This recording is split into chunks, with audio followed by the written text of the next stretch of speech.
नमस्कार। राजस्थान की तमाम फटाफट खबरों में आपका स्वागत है। राजस्थान की खबरों के लिए आपसे निवेदन कि यदि आपने हमारे चैनल को सब्सक्राइब नहीं किया तो कृपया करके आपके अपने चैनल को सब्सक्राइब कर लें।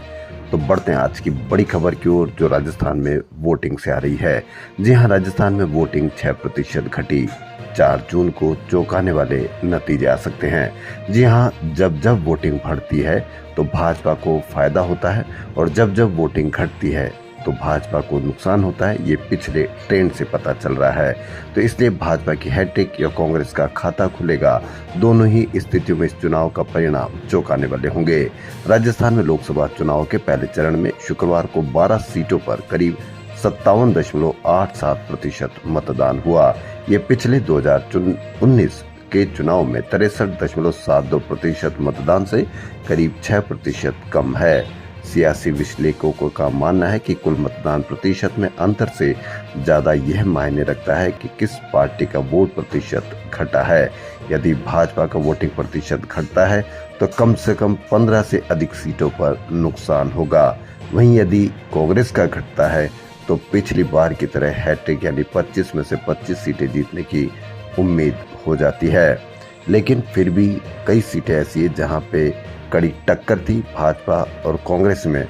यदि प्रतिशत वोट घटा है तो जो पिछली बार भाजपा को वोट मिला था वो ही कम हो सकता है। इससे सीटों का नुकसान होने की पूरी संभावना है। वहीं लोकसभा चुनाव के पहले की चरण वोटिंग 2019 के मुकाबले करीब 8% कम रही। जिन 102 सीटों पर 62% वोट पड़े, पिछली बार इन्हीं पर 70% मतदान हुआ था। लोकसभा चुनाव के पहले चरण में जयपुर सीट पर वोटरों ने मतदान दिवस की छुट्टी मनाई। असर वोटिंग पर साफ दिखा। 2019 के मुकाबले इस बार वोटिंग 5.24% गिरकर 62.87% रह गई। इसके अलावा 0.61% पोस्टल बैलेट अलग से है। पिछली बार का आंकड़ा 68.11% था। पिछले 3 चुनाव में यह सबसे कम वोटिंग वाला चुनाव है। 2014 में भी 66.07% मतदान हुआ। सबसे बड़ी चौंकाने वाली बात यह रही कि भाजपा के गढ़ में वोटिंग प्रतिशत सबसे ज्यादा गिरा।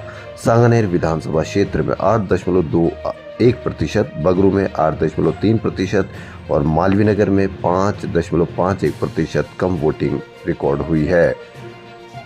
इस बार 63.66% वोटिंग रही, जबकि 2019 में 66.97% मतदान हुआ था। इस बार यहां 3.31% कम मतदान हुआ। पिछले विधानसभा चुनाव में कांग्रेस यहां से 14,000 वोटों से जीती थी। लोकसभा चुनाव में 63.66% कम रहना दर्शाता है कि यहां से भी भाजपा को कुछ खास बढ़त नहीं मिलेगी। फायदा कांग्रेस के ही खाते में जाता दिख रहा है। मुख्यमंत्री का चुनावी क्षेत्र सांगनेर में लोकसभा चुनाव 2024 में 59.15% वोटिंग कम हुई है, जबकि 2019 में 67.36% मतदान हुआ था, यानी 8.21 वोटिंग प्रतिशत की कमी आई है। पूर्व मुख्यमंत्री अशोक गहलोत ने जालोर सिरोही लोकसभा सीट से कांग्रेस प्रत्याशी वैभव गहलोत के लिए जिले के 3 विधानसभा सीट आबू रोड, पिंडवाड़ा और जावाल में शुक्रवार को चुनावी सभा की। जावाल की सभा के बाद देर शाम सिरोही पहुंचे और सारणेश्वर स्थित देवासी समाज छात्रावास परिसर में आयोजित देवासी समाज के सम्मेलन में भाग लिया। गहलोत ने कहा कि देवासी समाज को प्रदेश में सबसे पहले टिकट देने का काम कांग्रेस ने किया। राशन किट पर लगे मेरे फोटो से तकलीफ थी तो उसे हटाकर नए मुख्यमंत्री की फोटो लगा देते। गरीबों के पेट पर लात क्यों मारी? अब खाली थैला बांट रहे हैं जिस पर प्रधानमंत्री की फोटो है। केंद्रीय गृह मंत्री अमित शाह ने शुक्रवार को जोधपुर और उदयपुर में जनसभाएं की। इस दौरान शाह ने कांग्रेस पर जमकर हमला बोला। अमित शाह ने कहा कि मुझे एयरपोर्ट पर बताया गया कि गर्मी का ग्राफ बहुत ऊपर जा रहा है, तो मैंने कहा कि जितना गर्मी का ग्राफ ऊपर जाएगा उतनी ही भाजपा की सीटों का ग्राफ भी बढ़ेगा। भाजपा प्रत्याशी डॉक्टर मन्ना लाल रावत के समर्थन में गृह मंत्री अमित शाह के साथ सीएम भजनलाल शर्मा ने भी रोड शो किया। शाह ने कहा कि पहले 303 सीटें दी थी तो राम मंदिर और कश्मीर में धारा 370 खत्म करा दी। 400 पार सीटें आएगी तो बचे हुए बड़े बड़े काम भी होंगे।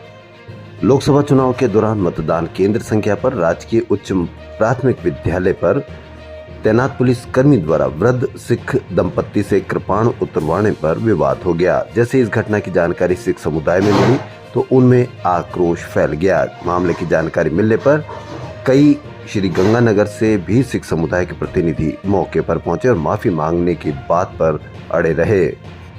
पिछले लंबे समय से जयपुर से खाटू श्याम जी के लिए देर रात ट्रेन चलाने की मांग की जा रही है। इसके बाद अब जयपुर मंडल द्वारा Jaipur Hisar fast passenger train को रिंगस तक एक्सटेंशन दिए जाने पर विचार किया जा रहा है। ट्रेन ऑपरेशन एक्सपर्ट आशीष पुरोहित की माने तो ट्रेन को एक्सटेंशन देने से खाटू श्याम जी जाने वाले यात्रियों को देर रात जयपुर से रिंगस जाने के लिए ट्रेन मिल सकेगी, क्योंकि अभी ट्रेन देर रात करीब 12:30 बजे जयपुर पहुंचती है, जिसके सुबह करीब 5 बजे यही ट्रेन जयपुर से भटिंडा संचालित होता है। ऐसे में ट्रेन 5 घंटे से भी अधिक समय तक जयपुर स्टेशन पर खड़ी रहती है।